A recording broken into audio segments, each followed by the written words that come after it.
This is Andy Purewal for Boxing Social in association with Betfred, and I'm delighted to be joined by dazzling Darren Barker, the former IBF World Middleweight Champion. Darren, how are you doing? I'm all right. I'm just looking at my face thinking it's getting a little bit bigger, I think. A bit fuller. You want some But no, I'm all tips? right. Hey? You need some tips on how to grow that facial hair? No, I can't do it properly. Look, the size don't... But anyway, I'm good. I'm good. I'm healthy. The family's well. I'm a little bit bored, but... yeah, I'm all right. I'm all right. Same as everyone else. We're all in the same boat, aren't we? We are indeed, and it's as you said, you're a little bit bored now. You're probably the first person who, since lockdown, I've interviewed who isn't actively involved in a physical side to boxing. I know you do some training on the side still, but obviously you don't train Dave Allen anymore, so you're not fighting, you're No. not training now. What are you actually doing to try and occupy your time currently? Good question. Well, I've got 3 kids, so they're keeping me busy. I've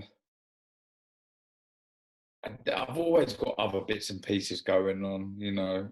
I'm selling a house, I'm gonna buy a house, and that anyone who's done anything like that understands that it's full on.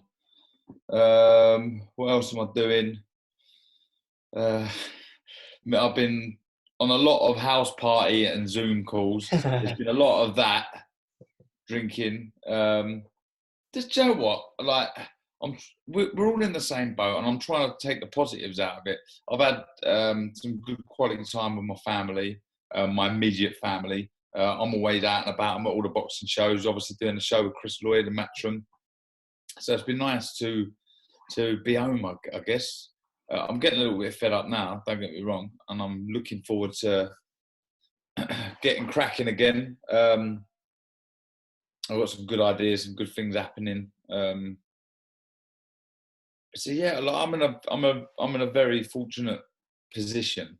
I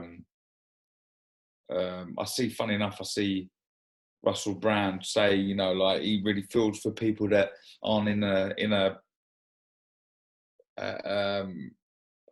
what's the word he used? You know, like in a good situation. You know, Fortunate. they may, yeah, fortunately, you know, they might not have a garden or anything like Yeah. that. You know, I've got a nice house. I've got, you know, I'm lucky. Do you know what I mean? I'm really, really lucky. But I wish I could help a bit more. But I don't have any skills. You know, I'm not a doctor. There's not a great deal I can do to help other than, I guess, stay in. So that's what I've been trying to do, mate. I mean, throughout your entire career working in the sport, not just as a fighter, but when you was training Dave and when you've worked with various fighters and managers and promoters, is there anything that you can draw experience off and compare to the sport being put on hold for whatever reason? Yeah, 100%. For me, was injuries. So that stopped my career. I had, I think, after my first hip operation, well, after my brother died, I nearly had a year out. After my first hip operation, I had just bang on a year out. Then I think after I fought Sergio Martinez, I think I had 14 months out. So you can imagine each one of those years. Yeah. It's kind of, in a weird way, held me in good stead, because there was nothing more frustrating than being an active current fighter and not being able to fight because of injury. So that, for me, when I look at this time, those when I was fighting were far worse. And don't get me wrong, when you're boxing, you're selfish. So I was purely thinking of myself. Now you're thinking about everyone else and hoping that everyone will remain safe, family, friends, etc. We want to get this death toll down. But when you're boxing, you're so in sync and in the zone, tunnel vision, that I was so frustrated. I just wanted to get over the injuries and fight. I don't think, you know, we spoke about my hip injuries, blah, blah, blah, before loads of times, but my dad always says, you don't really mention them that much, like how bad they really were. And, you know, they were bad injuries. They really were bad injuries. Obviously, just pick that back up there. What's it like mentally then, dealing with the injuries and obviously, you know, your brother's passing, and with what with what we're all in now, all very different circumstances, all different mental challenges that they bring. What would be your advice to people? How did you kind of deal with the mental toughness you had to go through with your time away from the sport? I think once I become more mature and I understood that it was okay to talk, then plenty of talking is so important. You know, just even if someone's not going to lend any advice back, but is just willing to listen and be that ear to take it all in. For me, it was just about just having an outlet, having someone to drive mad. If I'm honest, talking so important, and I would urge anyone that is, you know, suffering with any sort of mental illness, or, you know, feeling low, doesn't have to be depressed, just having a bad day, pick up the phone, speak to someone, give someone a call. If you haven't got anyone to speak to, DM me on Instagram or Twitter and I'll talk to you. You know, I think that's the most important thing. And I think like, it's very hard to give this advice in this current state we're in, but I think it's so important to stay present, stay grounded, stay in the now. I think I've found when I look to the future, I can get anxious and a bit nervous about what the future holds for many different reasons, whether it be everything could go tits up and you lose all your money, illnesses and death happening to families, all different things. You can worry about the future. And I think also on the flip side, looking back to the past, you can get depressed. I think a lot of people get stuck in certain times and they wish they could go back to certain holidays or certain relationships or certain times when life was really good, or better than the current situation. So I think it's important to stay grounded, stay present, because literally every second that passes is a memory. So let's try and make them good ones. So that would be another bit of advice. And I know it's difficult to give that right now with what's going on, but staying present is important. And there's a good book out. It's a very difficult book to read, but it's called The Power of Now.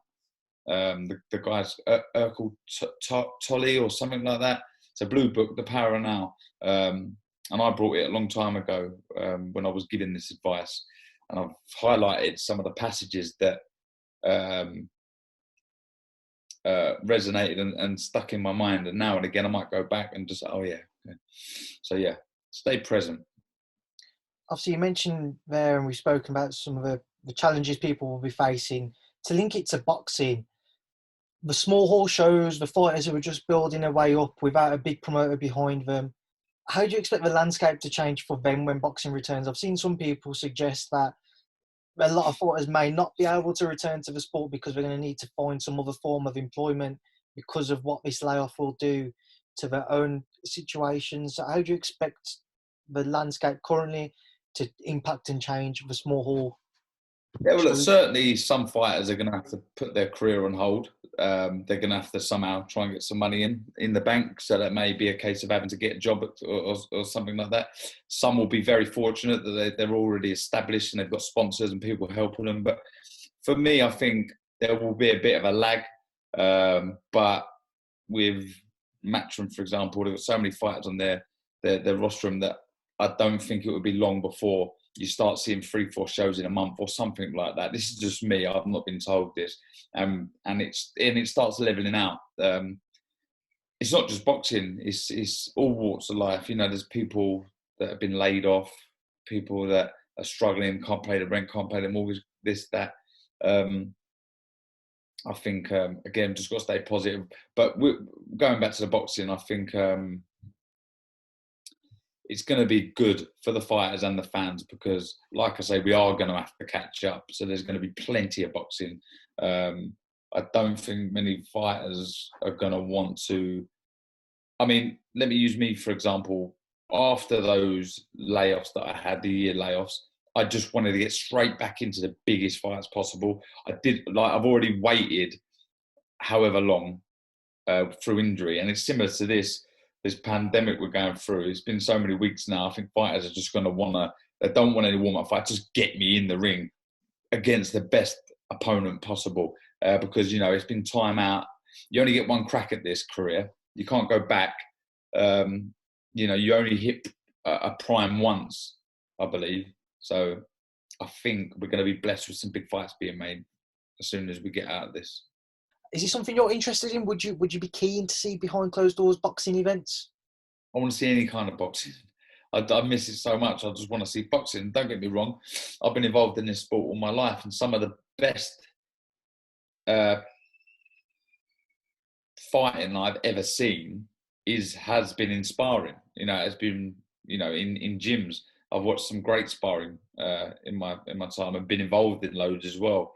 Sparring with Froch Keza, DeGale, Groves, Billy Joe Saunders, and some of the spars have been epic. And though these fights are kind of going to be like glorified sparring sessions, being behind closed doors, no atmosphere, I still think they'll deliver great fights. I still think when that bell goes, I kind of used to block out the noise of the crowd anyway. Not that there was bundles supporting me anyway, but there was actually. That's hard. My support was alleged, but it weren't in front of 80,000 people.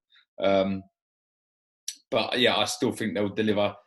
I think the good thing about these behind closed doors fights is, I think, in order for people to be interested in them, I think you can't see Joe Bloggs versus a journeyman. You're going to have to see good competitive fights. And if they are good competitive fights, I think that will show in the ring, regardless of there being no fans or not. And like I said, I've missed boxing so much. It's my life, and I've tuned in and I watch so many fights. I want to see some live action, so I couldn't care less. I mean, I know you said you haven't really got any idea of what's going on at the minute, but have you maybe dabbled your hand into the matchroom world to see what their plans are? Yeah, well, yeah, sort of. I can't say anything. Any exclusives of anything you can kind of share with us? I respect the fact that you're a journalist and you've got to ask these questions, but there's things happening. There's things happening. So watch this space. It's good to know. At least we can look forward to something, Darren. Obviously, just to move away from that then, and to move on to Dave Allen, obviously your very good friend, somebody you used to train, recently linked up with Jamie Moore, and obviously MTK is his management company. What kind of talks or knowledge did you have of the entire deals there and teams up there? I think it's the correct move for Dave. It's great for him. I personally didn't think he would fight after the David Price fight. Didn't really want him to fight after the David Price fight, but you've got to understand, it's his life. He passed all the correct medical procedures, so it's you know, it's his decision. Jamie knows the sport inside out. He's a brilliant coach. He was a fantastic fighter, and logistically, it works. You know, Dave's not going to have to travel as far. He was coming to London. It was an experiment for me as well. Did I want to train fighters? And though I enjoyed the time with Dave, we spent some good times at Champ Leagues and my gym 12 threes and with young Danny Morrell. It was a good time. We had some real good laughs, but it isn't for me. It isn't for me. My life's really uncomplicated at the minute. I've got the gyms at the minute. I'm doing the work with Matchroom. I've got other bits and pieces going on. I can probably leak something now because this involves me anyway. But me and Joe Calzaghe are going to do a podcast when this all ends. So there's lots of things going on, and it took up too much of my time. You know, I'm a family man as well. But I wish Dave all the best. He's with MTK. I know they'll look after him, as will Jamie.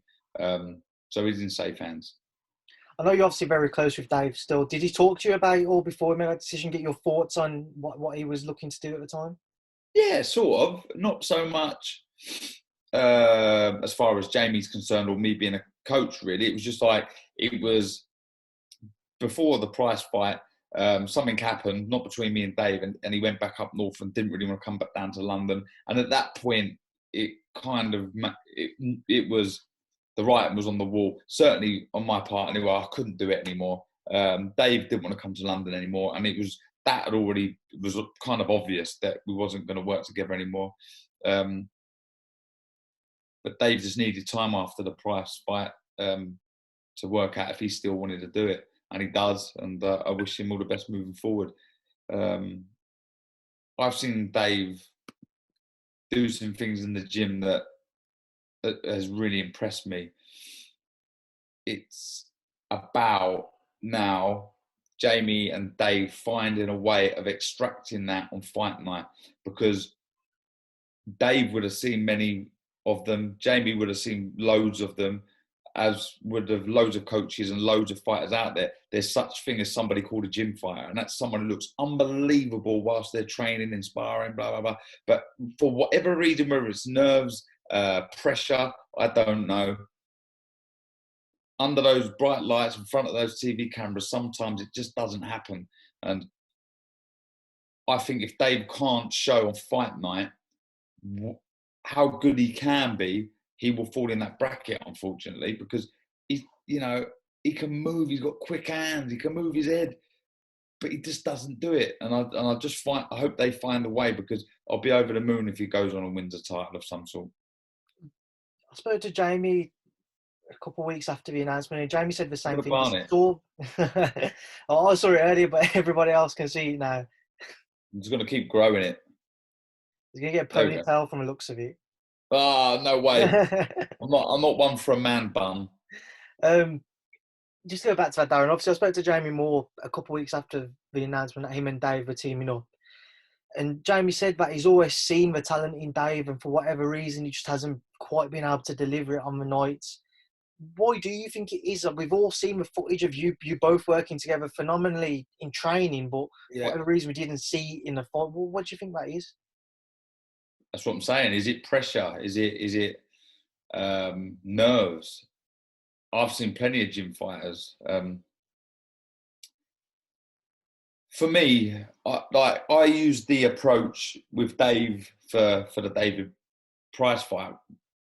I tried to fill him with so much confidence, and it wasn't false praise. I was letting him know in training, sometimes on the bag or in the shadow, whilst he was shadow boxing, I would stop him and say, Dave, look what you're doing there.